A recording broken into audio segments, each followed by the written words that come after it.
पुनः नेपाली चर्चका सम्पूर्ण सदस्यहरूलाई ख्रीष्ट येशूको नाममा जय मसीह। तपाईलाई आजको सेवामा म फेरि पनि हार्दिक स्वागत गर्दछु। म आशा गर्दछु तपाईले यी दिनमा सुनिराख्नु भएको वचनद्वारा आशिष पाइराख्नु भएको छ। हामीलाई थाहै भएको कुरा हो, हामीले रुथको पुस्तकबाट अध्ययन गरिरहेका छौँ। आज हामी रुथकै पुस्तकबाट केही विषयहरूमा हेर्नेछौँ। हामीले गएको दिनमा सुनिरहेका थियौँ कि कसरी नाओमी आफ्नो बुहारी रुथको साथमा मोआबबाट इजरायलमा फर्किआएका छन्। कुनै समय उनी आफ्नो परिवारको साथमा परमेश्वरको वचनको अवहेलना गरेर मोआबतर्फ लागेका थिए। मोआबमा उनले सर्वस्व गुमाए। उनले आफ्नो पतिलाई गुमाए, आफ्नो दुईटै छोराहरूलाई त्यहाँ गुमाए अनि उनको हृदयभित्र एउटा ठुलो कष्ट उनले अनुभव गरिरहेका छन्। उनको हृदयभित्र एउटा गहिरो पीडालाई उनले अनुभव गरिरहेका थिए र त्यो पीडाको समयमा, त्यो कष्टको समयमा, सबै कुरा गुमाएको अवस्थामा उनी अब चाहिँ परमेश्वर कहाँ फर्किआएका छन्। अर्थात् आफ्नै मानिसहरू कहाँ, आफ्नो देशमा बेथलेहेममा उनी फर्किआएका छन्। अनि बेथलेहेममा परमेश्वरले उनीहरूको निम्ति जुटाउने काम गर्नुभयो। परमेश्वरको प्रावधानलाई उनले अनुभव गरे। परमेश्वरको कृपा उनीमाथि छ भन्ने कुरालाई उनले पहिलोचोटि अब धेरै समय पछाडि थाहा गरिरहेका छन्। उनी आफैले भन्दछन् कि परमेश्वरले मरेकाहरू र जीवितहरूको वास्ता गर्न छाड्नु भएको रहेनछ। अर्थात् परमेश्वरले आफ्नो मानिसहरूलाई भलाइ गर्न चाहिँ कहिले पनि रोक्नु हुँदैन रहेछ। उहाँले सदा सर्वदा आफ्नो प्रेम राख्नु हुने रहेछ भन्ने कुरा नाओमीले थाहा गर्न पाइरहेको छ। यद्यपि नाओमीको जीवनमा उनले अनुभव गरेका पीडा जुन छ, कष्ट जुन छ, यो व्यर्थ गएको छैन। परमेश्वरले त्यही पीडाको बीचमा पनि, यो कष्टको बीचमा पनि नाओमी भित्र चाहिँ एउटा गहिरो आत्मिक काम परमेश्वरले गर्दै हुनुहुन्थ्यो। अनि यसरी उनी जब फर्केर आए, यद्यपि तितो बनेर आएका थिए, तर उनी परमेश्वर कहाँ फर्केर आएको कारणले गर्दाखेरि चाहिँ अब उनले परमेश्वरको कामलाई देख्ने मौका पाइरहेका छन्। अनि परमेश्वरको भलाइलाई उनले पहिलोचोटि देख्ने मौका पाइरहेका छन्। अनि उनले थाहा गर्न पाइरहेका छन् कि परमेश्वर साँच्चै नै भलो हुनुहुन्छ, परमेश्वर साँच्चै नै वास्ता गर्नुहुने परमेश्वर हुनुहुन्छ भन्ने कुरा उनले थाहा गरिरहेका छन्। हामीले यो कुरा गएको हप्तामा हेरिरहेका थियौँ। यतिन्जेलसम्म रुथले नाओमीको देखभाल गरिरहेको थियो। घरको निम्ति सबै प्रकारको बन्दोबस्त रुथले मिलाइरहेको थियो। अनि रुथले नै नाओमीको हेरविचार गरिरहेको थियो।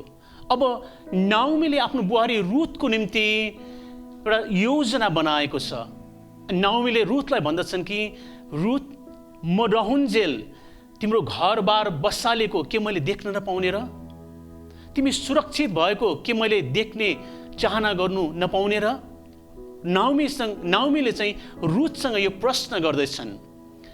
अनि नाओमीले एउटा सल्लाह रुथलाई दिँदछ, जसलाई म भन्दछु नाओमीद्वारा रुथलाई दिएको ईश्वरीय सल्लाह। ईश्वरीय सल्लाह चाहिँ के हो त भन्दाखेरि यस्तो सल्लाह जुन चाहिँ परमेश्वरको वचनमा आधारित छ। परमेश्वरको वचनले बताएको कुराहरूमा आधारित सल्लाह, त्यसलाई हामी ईश्वरीय सल्लाह भनेर भन्न सक्दछौँ।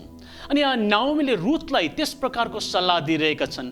रुथलाई नाओमीले भन्दछन् कि रुथ, आज तिमी बोआजको खेतमा रातको समयमा जानु अनि लुकेर बोआज सुत्ने कहाँ सुत्दो रहेछ तिमीले हेर्नु। अनि रातमा जब बोआज निदाइसक्छ, तिमी बोआजको सुत्ने ठाउँमा जानु र उसको ओढ्नेलाई खुट्टाबाट हटाएर चाहिँ उसको खुट्टानेर तिमी सुत्नु। यो सल्लाह दिँदछन्। यो एकदमै अहिलेको समयमा तपाईँ मैले सुन्दाखेरि अनौठो लाग्दो प्रकारको सल्लाह हो। आफ्नो बुहारी जवान स्त्रीलाई एउटा पुरुषकोमा रातमा पठाउनु, अनि त्यसमाथि पनि त्यहाँ सुत्नलाई पठाउनु, यो के गर्नु खोजेको भने जस्तो हामीलाई लाग्न सक्दछ। तर हामीले रुथको जीवनमा जुन सल्लाह नाओमीले दिएका छन्, यसको पृष्ठभूमिलाई हामीले बुझ्यौँ भने तपाईँ र मैले यो कुरालाई किन भनेको नाओमीले भन्ने बुझ्न पाउँदछौँ। फेरि यसको निम्ति हामीले इजरायलको परम्परा, व्यवस्थाले बताएका कुराहरू जान्नु आवश्यक छ। हामी यहाँ देख्दछौँ व्यवस्थाको पुस्तक 25 अध्यायको 5 र 6 पदमा यसरी लेखिएको छ, सँगै बसेका दाजुभाइ मध्येको कोही छोरा नभई मर्यो भने त्यसकी पत्नीले बाहिरको कुलमा विवाह नगरोस्। मर्नेकै दाजु वा भाइले त्यसलाई आफ्नी पत्नी तुल्याओस् र मृत पतिको दाजु वा भाइले गर्ने कर्तव्य पुरा गरोस्। त्यसले जन्माएको जेठो छोरालाई मरेको दाजु कि भाइको नाउँ राखिदियोस् र त्यसको नाउँ इजरायलमा नमेटियोस्। परमेश्वरले इजरायलमा यो प्रकारको कानुन दिनुभएको थियो। इजरायलमा दिनुभएको परमेश्वरको जुन व्यवस्था छ, कानुन छ, यसका 3वटा मुख्य भागहरू छन्। एउटा चाहिँ धार्मिक कानुन, जुन चाहिँ हामी परमेश्वरले दिनुभएको विधि विधानहरूमा देख्दछौँ। अर्को चाहिँ नैतिक कानुन, मोरल ल भनेर भनिन्छ, जसमा हत्या नगर्नु, चोरी नगर्नु, आफ्नो छिमेकीको सम्पत्तिको लोभ लालच नगर्नु, यस्ता नैतिक कानुनहरू छन्। अनि तेस्रो चाहिँ सामाजिक कानुन, जसमा चाहिँ समाजमा एउटा व्यक्तिले अर्को व्यक्तिप्रति गर्नुपर्ने व्यवहार, समाज कुन प्रकारले चल्नुपर्ने हो, त्यो प्रकारको कानुन जुन इजरायललाई परमेश्वरले दिनुभएको थियो। अनि हामी यहाँ देख्दछौँ नाओमीले रुथलाई जुन सल्लाह दिइरहेको छ, अब नाओमीको घर बसाल्नलाई नाओमीले चाहिँ रुथलाई बोआजको तर्फ पठाउँदैछन्, किनकि नाओमीलाई यो कुरा थाहा छ कि बोआज चाहिँ उनीहरूको नजिकको नातेदार हो। नजिकको नातेदार मात्र होइन, तर मोल तिरेर छुटाउने नातेदार हो। अनि यसले गर्दाखेरि रुथले अब परमेश्वरको एउटा प्रबन्ध देखिरहेको छ।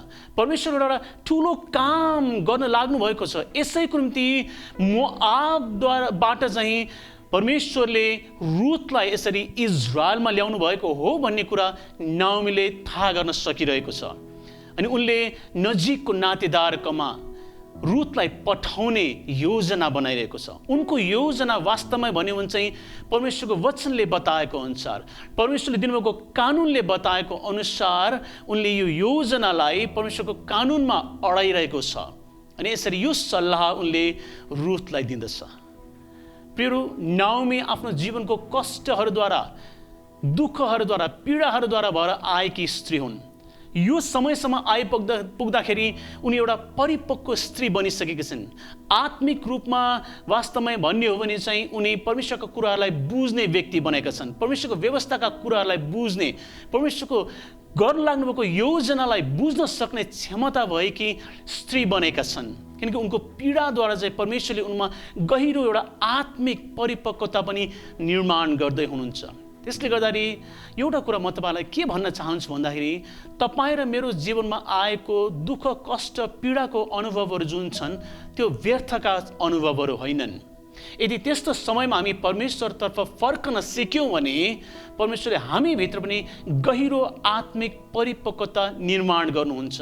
त्यस्तो समयमा परमेश्वरले हामीभित्रै भएका कुराहरू पनि परमेश्वरले देखाउनुहुन्छ र साथसाथमा परमेश्वरले गर्न लाग्नुभएका कुराहरूको पनि समझ हामी प्राप्त गर्ने व्यक्तिहरू बन्न सक्दछौँ। अनि नाओमी चाहिँ त्यो स्थानमा आइसकेको छ जसले अब परमेश्वरको कामलाई बुझ्न सकिरहेको छ। अनि उनले आफ्नो बुहारी रुथको जीवनमा परमेश्वरले गर्नु लाग्नु भएको कामलाई बुझ्न लागिरहेको छ। रुथका पाइलाहरूलाई परमेश्वरले नै बोआजको खेतमा डोराउनु भएको हो। बोआजसँग भेटघाट चाहिँ यो अकस्मात भएको भेटघाट होइन, यो त परमेश्वरले गर्नुभएको ईश्वरीय भेटघाट हो, अर्थात् डिभाइन अपोइन्टमेन्ट। परमेश्वरले नै तोक्नु भएको, नियुक्त गर्नुभएको यो भेट हो। किनकि परमेश्वरले अब यी दुईको बीचमा एउटा अचम्मको काम गर्न लाग्नु भएको छ भनेर नाओमीले थाहा गरेकी छिन्। अनि यसरी आफ्नो बुहारी रुथलाई रातको समयमा बोआजको खेतमा पठाउने योजना बनाएर रुथलाई यो सल्लाह नाओमीले दिँदछन्।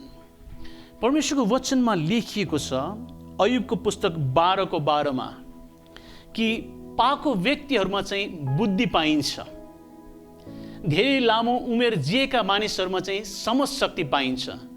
त्यसले गर्दाखेरि हामीभन्दा अगाडि प्रभुमा हिँडेका मानिसहरू, प्रभुमा अनुभव बटुलेका मानिसहरू, समय बिताएका मानिसहरूको सरसल्लाह हामी हरेकलाई आवश्यक पर्दछ। म विशेष गरिकन जवानहरूलाई भन्न चाहन्छु, तपाईँ जो जवान हुनुहुन्छ, यो जवान अवस्थामा तपाईहरुसँग बल छ, शक्ति छ, ताकत छ, तपाईले सबै कुरा गर्न सक्दछु जस्तो लाग्दछ। तापनि तपाईँको जीवनमा पनि तपाईँलाई उचित सल्लाह दिने, ईश्वरीय सल्लाह दिने, गॉडली काउन्सिल तपाईँलाई दिने व्यक्तिहरूको, मेन्टर्सहरूको, अगुवाहरूको खाँचो तपाईँलाई पर्दछ। किनकि ती अगुवाहरू तपाईँको जीवनमा परमेश्वरले नै नियुक्त गरेर राख्नु भएको हो, जसले धेरै भोटो फटाइसक्नु भएको छ, अर्थात् धेरै लामो उमेर जिएर परमेश्वरसँगको हिँडाइको अनुभव बटुलिसक्नु भएको छ। अनि उहाँहरूमा चाहिँ ईश्वरीय बुद्धि र समझ हामी पाउन सक्दछौँ। यहाँ रुथ र नाओमीको सम्बन्ध चाहिँ एक प्रकारले भन्यो भने चाहिँ एउटा अगुवा र एउटा चेलाको जस्तो सम्बन्ध छ। यद्यपि उनीहरू सासू र बुहारी हुन्, एउटा मेन्टर र एउटा डिसाइपलको रूपमा यहाँ हामी उनीहरूको बिचको सम्बन्धलाई देख्दछौँ। अनि एउटा मेन्टरले, एउटा अगुवाले आफ्नो चेलालाई के गर्नुपर्ने हो, के गर्नु नहुने हो कुराहरू सिकाइरहेको हामी यहाँ पाउँदछौँ। रुथको प्रतिक्रियालाई हामी देख्दछौँ। यहाँ जब नाओमीले रुथलाई यो सल्लाह दिए, नाओमीले यो सोचेनन् कि म त जवान स्त्री हुँ, म कसरी बोआजको नजिकमा जाउँ। बोआज मभन्दा धेरै जेठो छ, पाको उमेरको छ, मैले यो जवान अवस्थामा त अरू जवान मानिसहरू पाउन सक्दछु, अरू धेरै सुन्दर मानिसहरू पाउन सक्दछु, इजरायलमा अझै धनाढ्य व्यक्तिहरूलाई म प्राप्त गर्न सक्दछु, मलाई किन यस्तो प्रकारको सल्लाह दिएको होला भनेर रुथले नाओमीसँग प्रश्न पनि गरेनन्। तर नाओमीले दिएको सल्लाहलाई रुथले मानेर भन्दछन् कि तपाईँले भन्नुभए अनुसार म गर्नेछु। नाओमीको सल्लाह अनुसार रुथ नुहाई धुवाई गरेर आफ्नो विधवाको पोसाकलाई उतारेर, अर्थात् शोकको पोसाकलाई उतारेर उनी आफ्नो घरमा भएको सबैभन्दा राम्रो वस्त्र पहिरेर रातको समयमा बोआजको खेतमा जाँदछ। जौ बत्ताउने समय छ। अनि साँझमा जब खानपिन गरिसकेपछि बोआज सुत्नलाई आफ्नो पालभित्र जाँदछ। अनि यसरी रुथ चाहिँ बिस्तारै गरिकन सुटुक्क लाएर बोआजको पालमा जाँदछ र बोआज निदाइसकेको हुन्छ। बोआजको खुट्टाबाट ओढ्ने हटाएर बोआजको खुट्टामा उनी सुत्दछिन्। रातमा बोआज अचानक बिउजन्छ। सायद हुनसक्छ उनको खुट्टाबाट हटाएको त्यो ओढ्नेको कारणले गर्दाखेरि चिसो लागेर उनी बिउजे होला। जब उनी बिउजन्छन्, उनले आफ्नो खुट्टा लिएर एउटा स्त्रीलाई सुतिरहेको देख्दछ। अनि उनले भन्दछ, तिमी को हौ? अनि रुथले भन्दछ, म रुथ हुँ, तपाईँ मेरो नजिकको नातेदार हुनुहुन्छ। अब तपाईँले नजिकको नातेदारले गर्नुपर्ने जुन कर्तव्य छ मलाई पुरा गर्नुहोस्, अर्थात् मलाई तपाईँको ओढ्ने ओढाइदिनुहोस्। प्रियहरू, यो ओढ्ने ओढाउने जुन कुरा छ यसले चाहिँ विवाहको प्रस्तावलाई हामी देख्दछौँ। रुथले बोआजलाई भन्दछ कि मलाई तपाईँको शरणमा लिनुहोस्, मलाई तपाईँको पखेटामुनि लिनुहोस्, तपाईँको संरक्षणमा लिनुहोस्, अर्थात् मलाई विवाह गरेर तपाईँले मेरो सुरक्षा गर्नुहोस्, मलाई सुरक्षा प्रदान गर्नुहोस्, मलाई आफ्नो श्रीमती बनाउनुहोस् भनेर बोआजलाई रुथले भन्दैछ, जसरी नाओमीले उनलाई सिकाएका थियो। अनि बोआजलाई परमेश्वरको वचनको सम्झना दिलाउँदैछ कि तपाईँ चाहिँ मेरो नजिकको नातेदार हो, यसले गर्दाखेरि तपाईँले मलाई मूल तिरेर छुडाइकन अब तपाईँको आफ्नै तुल्याउनुहोस् र मलाई आफ्नो संरक्षणमा लिनुहोस्, तपाईँको सुरक्षालाई मैले अनुभव गर्न पाऊँ भनेर। बोआज यो सुनेर खुसी हुँदछ। अनि उनले भन्दछ कि छोरी, तिमीले देखाएको यो भक्ति चाहिँ पहिलाको भक्तिभन्दा अझै प्रगाढ छ, अझै गहिरो छ। पहिला रुथ नाओमीको साथमा लागेर उनी आफ्नो सबै कुरा छोडेर इजरायलमा आएका थिए। नाओमीको सेवा दत्त चित्त साथ उनले गरिरहेका थिए। अब रुथले चाहिँ बोआजलाई आफ्नो श्रीमानको रूपमा देख्ने इच्छा गरेकी छिन्। बोआजलाई भन्दछन् कि म तपाईँको नजिकको नातेदार हुँ, तपाईँ चाहिँ मेरो मोल तिरेर छुटाउने एउटा नातेदार हुनुहुन्छ। यसैले गर्दाखेरि परमेश्वरको वचन अनुसार मलाई छुडाउनुहोस्, मलाई आफ्नो बनाउनुहोस् र जुन पतिलाई मैले गुमाइसकेको छु त्यस पतिको नाम राख्नलाई इजरायलमा मलाई तपाईँले विवाह गर्नुहोस् भनेर यो प्रस्ताव राखिरहेको छ। जब बोआजले सुन्दछ, बोआज चाहिँ खुसी हुँदछ, किनकि रुथले चाहिँ परमेश्वरको वचनमा विश्वास गरेर नजिकको नातेदारकोमा ऊ आएको छ। अनि बोआजले भन्दछ, तिमी जवान कहाँ जान सक्दथ्यौ, तिमी धनी मानिस कहाँ जान सक्दथ्यौ, तर तिमीले त्यसो नगरिकन म कहाँ आएकी छौ अनि तिमीले यसरी परमेश्वरको वचनलाई कदर गरेकी छौ। यो तिम्रो भक्ति चाहिँ अझै प्रगाढ छ। यसैले गर्दाखेरि तिमी चिन्तित नहो, तिमीले भनेको कुरा म पुरा गर्नेछु भनेर बोआजले भन्दछन्।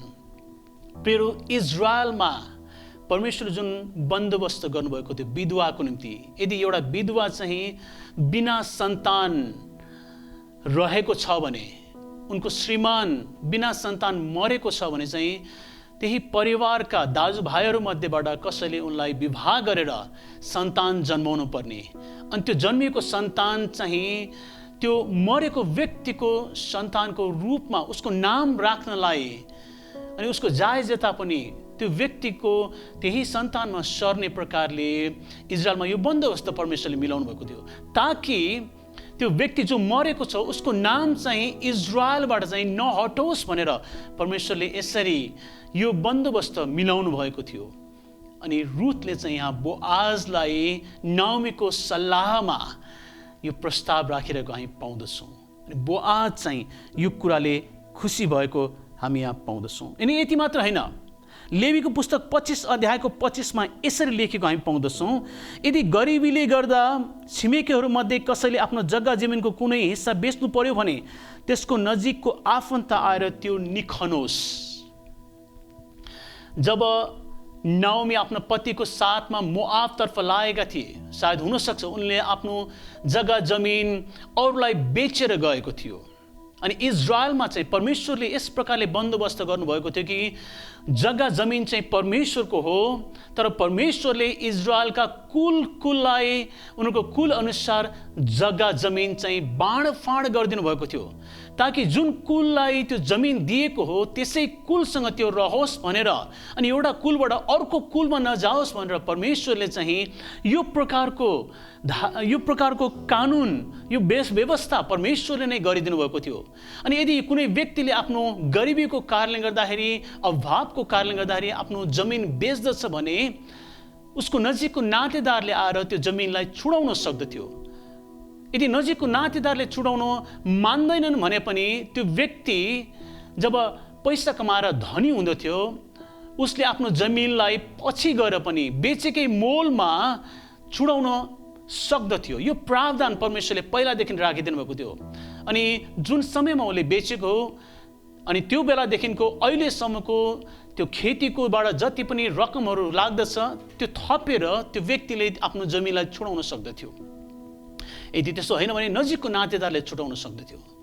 यहाँ हामी देख्दछौँ कि रुथले बोआजलाई जब यो प्रस्ताव राखिरहेका थिए, रुथले केवल विवाहको मात्र प्रस्ताव होइन, तर उनको मरिसकेको पतिको सन्तानको रूपमा त्यो जुन सन्तान बोआजबाट जन्मनेछ त्यो सन्तान पनि र साथसाथमा त्यो जमिन पनि त्यस मरिसकेको व्यक्तिको एउटा नाममा सधैँको निम्ति इजरायलमा रहोस् भनेर यो कुराहरू रुथले गर्न रुचाएको हामी यहाँ देख्दछौँ। अनि बोआज यो कुराको निम्ति तयार भएको छ, तर बोआजले भन्दछ कि म भन्दा पनि अझै नजिकको अर्को एउटा नातेदार छ, पहिला उसँग सल्लाह गर्नुपर्छ। बोआज पनि एउटा एकदमै नैतिकवान व्यक्ति हो। परमेश्वरले तोकिदिनु भएको कुराभन्दा ऊ बाहिर जान चाहँदैन। अनि यसरी गर्दाखेरि ऊभन्दा पनि अगाडिको नातेदार छ जसले चाहिँ पहिलो मौका पाउनु पर्दछ यो छुडाउनुको लागि।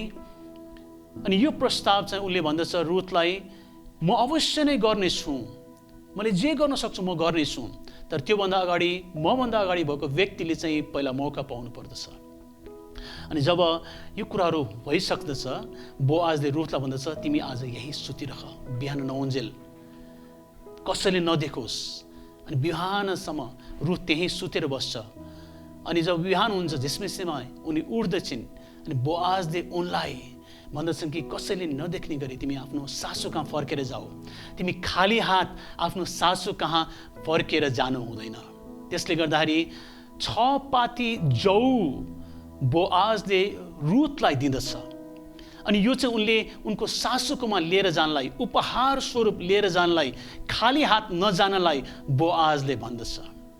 प्रिय बोआज र रुथको जुन सम्बन्ध छ, यो सम्बन्ध चाहिँ ख्रीष्ट येशू र हाम्रो बीचको सम्बन्धलाई झल्काउने प्रकारको सम्बन्ध छ। बोआज र रुथको सम्बन्धमा हामी येशू ख्रीष्ट र हाम्रो सम्बन्धलाई पनि देख्न सक्दछौँ। बोआजले यो जौ उपहार स्वरूप रुथको हातमा दिएको छ। इजरायलमा जब मगनी गरिन्छ, केटा पक्षले चाहिँ केटी पक्षलाई उपहार दिने गरिन्छ। आजकलको जमानामा त औँठी दिने गरिन्छ, एउटा टोकनको रूपमा, एउटा बैनाको रूपमा, ताकि जब यो औँठी, यो उपहार उसले प्राप्त गर्दछ, स्त्री चाहिँ उसको मगनी भएको दुलही बन्दछ। अनि यो विवाह जत्तिकै एकदमै महत्त्वपूर्ण हुँदछ। उनीहरू एउटै शरीर हुन पाउँदैनन्, तर एक प्रकारले भन्यो भने उनीहरू श्रीमान श्रीमती जत्तिकै हुँदछ। अनि यो स्त्रीले जबसम्म उसको दुल्हा चाहिँ उसलाई लिनलाई फेरि आउँदैन, तबसम्म चाहिँ उसले आफैलाई सबै कुराबाट अलग राखेर, अरू पुरुषहरूबाट अलग राखेर मेरो दुल्हाको निम्ति भनेर आफैलाई छुट्याएर राख्नुपर्ने, यो प्रकारको चित्र हामी यहाँ देख्दछौँ। प्रियो, तपाईँ र मलाई थाहा भएको कुरा हो कि कसरी परमेश्वरको वचनमा लेखिएको छ। म तपाईँहरूको अगाडि पढिदिन्छु। यहाँ दोस्रो कोरिन्थी 1:22 यसरी लेखिएको छ, उहाँले हामीमाथि आफ्नो छाप लगाउनु भएको छ र हाम्रा हृदयमा बैनाको रूपमा पवित्र आत्मा दिनुभएको छ। ख्रीष्ट येशूले बैनाको रूपमा हामीलाई पवित्र आत्मा दिनुभएको छ। रुथले जुन जौ प्राप्त गर्यो, व्यवस्थाले तोकेको अनुसार शिलाबाला प्राप्त गरेको होइन उनले, तर बोआजको आफ्नै सम्पत्तिको केही भाग उनले प्राप्त गरिरहेको छ उपहारको रूपमा। बोआजको आफ्नै भागबाट उनले रुथलाई दिइरहेको हामी यहाँ देख्दछौँ। येशू ख्रीष्टले पनि हामीलाई उहाँकै आत्मा बैना स्वरूप उहाँले हामीलाई दिनुभएको छ। अनि पवित्र आत्माको छाप हामी हरेक जसले येशू ख्रीष्टलाई विश्वास गरेका छौँ हामीमा लागिएको छ। अनि हामी चाहिँ येशूको निम्ति अलग गरिएका व्यक्तिहरू, येशूको निम्ति छुट्याइएको व्यक्तिहरू बनेका छौँ। पाउलले दोस्रो कोरिन्थी 11:2 यस प्रकारले भन्दछ, ईश्वरीय डाहले म तिमीहरूप्रति डाही भएको छु। मण्डलीलाई, विश्वासीहरूलाई पाउलले सम्बोधन गर्दछन्। एउटै पतिकी पवित्र दुलहीको रूपमा तिमीहरूलाई प्रस्तुत गर्न मैले ख्रीष्टसँग तिमीहरूको मगनी गरिदिएँ। पाउलले विश्वासी र येशू ख्रीष्टको बीचको सम्बन्धलाई चाहिँ मगनीसँग तुलना गरेर भन्दछन् कि मैले तिमीहरूलाई येशू ख्रीष्टसँग मगनी गरिदिएको छु। अनि हामी देख्दछौँ प्रियो, हामी जो येशूलाई विश्वास गर्दछौँ, वास्तवमा हामी येशूको निम्ति छुट्याएकाहरू, अलग भएकाहरू, उहाँको पवित्र आत्मा बैना स्वरूप प्राप्त गरेकाहरू, हामी भावी दुलहीहरू जो आफ्नो दुल्हाको आगमनको प्रतीक्षा गरेर बसिरहेकाहरू छौँ। इजरायलको इतिहासमा जब मगनी हुँदछ, दुल्हा चाहिँ आफ्नो पिताको घरमा जाँदछ अनि आफ्नो पिताको घरमा उनले आफ्नो दुलहीको निम्ति भनेर बस्ने स्थान तयार गर्दछ। लगभग 1 वर्षसम्मको समय तोकेको हुन्छ। अनि त्यति जेलसम्म दुल्हाले चाहिँ आफ्नो दुलहीको निम्ति सबै कुराको बन्दोबस्त मिलाइकन, बस्ने जग्गाको बन्दोबस्त सबै मिलाइकन उनी आफ्नो दुलहीलाई लिनलाई उनी आउने गर्दछन्। प्रियो, तपाईँ र मलाई थाहा छ ख्रीष्ट येशू हाम्रो दुल्हा हुनुहुन्छ।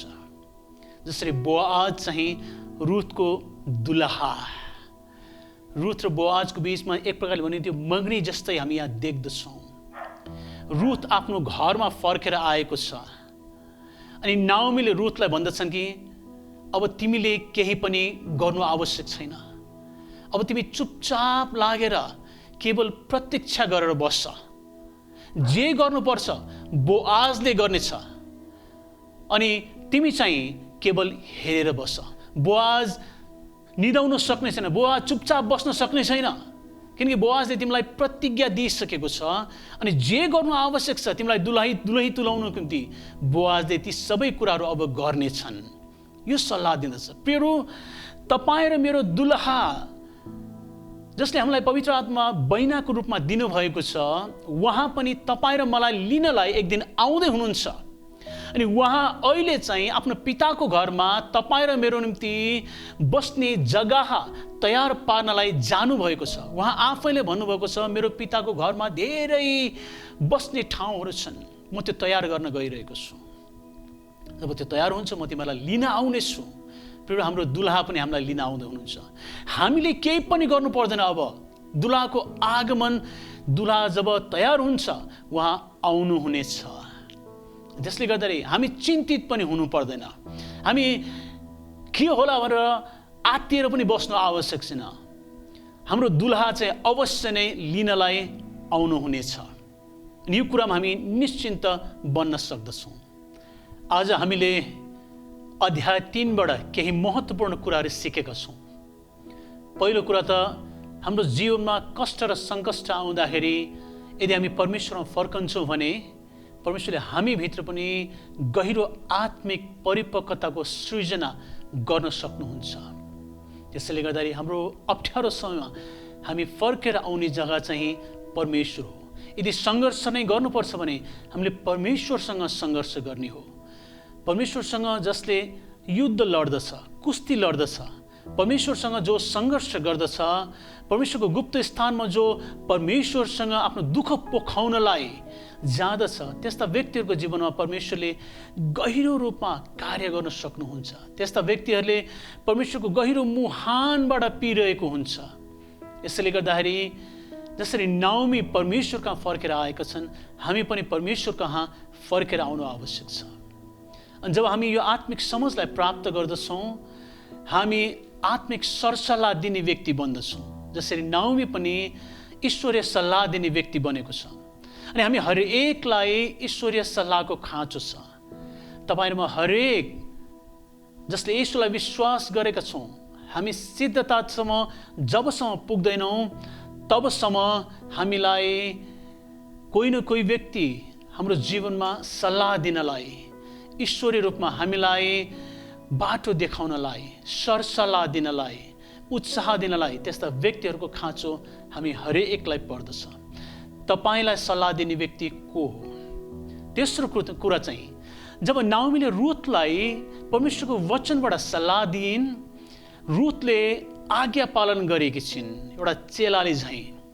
फेरि जब हामी परमेश्वरको वचनबाट सरसल्लाह प्राप्त गर्दछौँ, यो ईश्वरीय सल्लाहलाई चाहिँ हामीले इन्कार गर्नु हुँदैन, अवहेलना गर्नु हुँदैन, तर यो सल्लाहलाई लिएर हामी त्यसमा हिँड्ने व्यक्ति हुनु आवश्यक छ।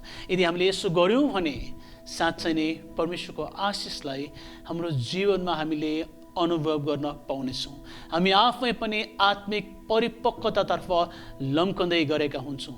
यहाँ हामी रुथलाई देख्दछौँ जसले नाओमीको सल्लाहलाई मानेका छिन्, किनकि नाओमी त एउटा इजरायली स्त्री, परमेश्वरकी स्त्री हुन् अनि उनले परमेश्वरको व्यवस्था जानेकी छिन्।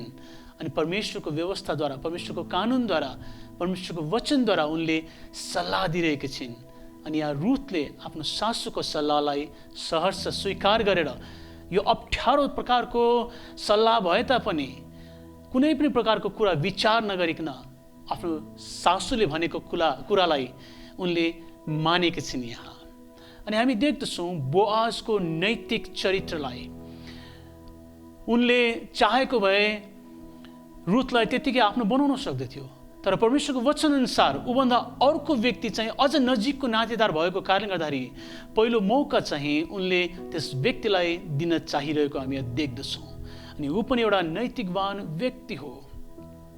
अनि हामी अर्को कुरा के देख्दछौँ भन्दाखेरि बोआजले जसरी रुथलाई आफ्नै भागबाट हिस्सा दिएको छ, उपहारको रूपमा हामीले बोआजलाई ख्रीष्ट येशूको रूपमा देखिरहेका छौँ। हामी आफै पनि रुथको स्थानमा छौँ। हाम्रो प्रभु येशू ख्रीष्ट, हाम्रो दुलहाले चाहिँ हामीलाई पवित्र आत्मा बैना स्वरूप दिनुभएको छ अनि हाम्रो चाहिँ मगनी येशूसँग भएको छ। हामी उहाँको दुलही हौँ। चौथो कुरा, बोआजको प्रतिज्ञालाई देख्दछौँ। बोआजले भन्दछ, मैले तिमीले भनेका कुरा पुरा गर्नेछु, म यो वाचा गर्दछु। बोआजले वास्तवमा भन्दछ कि म परमेश्वरको शपथ खाएर भन्दछु, अर्थात् उनले भन्दछ म यो अवश्य नै पुरा गर्छु, यसको निम्ति जे नै गर्नु परोस् भनेर बोआजले यो वाचा, यो प्रतिज्ञा दिइरहेको छ।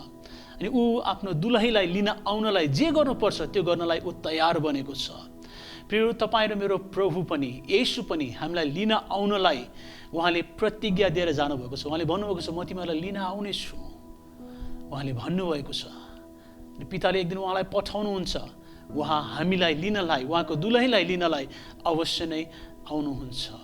हामी चाहिँ उहाँको बाटो हेरेर बस्ने, उहाँको आराधना गर्दै, उहाँको प्रतीक्षा गरेर बस्ने, उहाँको सजिएको दुलही, तयारी अवस्थामा रहेको दुलही बन्नु आवश्यक छ। प्रियहरू, परमेश्वरको वचनमा परमेश्वरले आज तपाईँहरू हरेकलाई आशिष दिउन्। हामीसँग प्रार्थना गरौँ।